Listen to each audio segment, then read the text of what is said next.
কর্তা আজকে চিকেন এনেছে, ছেলে দেখে লাফালাফি। ওহ বাবা, এমন করছেন, এটাকে কোনোদিন চিকেন রান্নাই করিনি।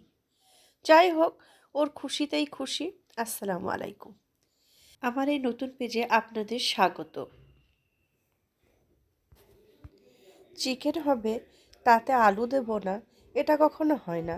আলু তো সবার প্রিয়, তাই পেঁয়াজ আর আলু লাল লাল করে ভাজতে দিলাম। পেঁয়াজ এবং আলুটা যখন ভালোভাবে লাল লাল করে ভাজা হয়ে যাবে, তখন একটা একটা করে আলু আমরা তুলে নেব। আলুগুলো ভাজলে এর স্বাদটাই অন্যরকম লাগে। নরম নরম তুলতুলে আলু মাংসের সাথে বেশ ভালো লাগে। তা আলুগুলো সমস্ত আমাদের তুলে নেওয়া হলো। পেঁয়াজটাকে আর একটু লাল লাল করে ভেজে নেওয়া হবে। তারপরে আমি আমার পরিষ্কার করা চিকেনগুলো পেঁয়াজের মধ্যে ঢেলে দিলাম। মাংসটা বেশ কিছুক্ষণ পেঁয়াজ এবং তেলে ভালোভাবে নেড়ে নেব।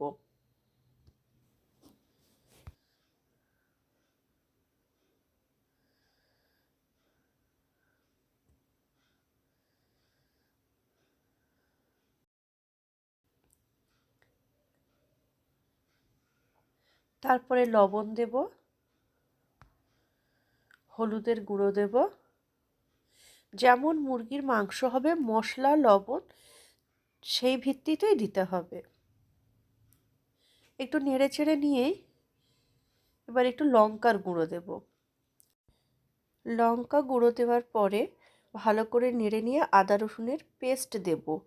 আদা রসুনের পেস্টের মধ্যে কিছু গরম মশলাও দেওয়া হয়েছিল, যার কারণে মাংসটা একটু সুন্দর স্বাদ এবং গন্ধ লাগবে। তারপরে জিরে ধনের গুঁড়ো দিয়ে দেওয়া হলো, একটু গরম মশলা ভাজা গুঁড়ো দিয়ে দেওয়া হলো। কষাকষি করছে, তারপর বেশ কিছুক্ষণ কষিয়ে নেওয়ার পরে আলুগুলো ঢেলে দিলাম। তারপরে ভালো করে এগুলো নাড়াচাড়া করে নিতে হবে। এবার একটু জল দিয়ে দেব। পর্যাপ্ত পরিমাণে জল দিতে হবে, যাতে খুব একটা পাতলাও না হয়, খুব একটা ঘনও না হয়।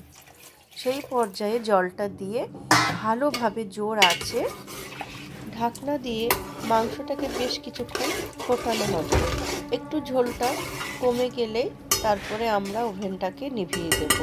মাঝখানে বেশ কিছু ছবি আমার তোলা হয়নি, যার কারণে দিতে পারিনি। এই পর্যায়ে আমার রান্না প্রস্তুত।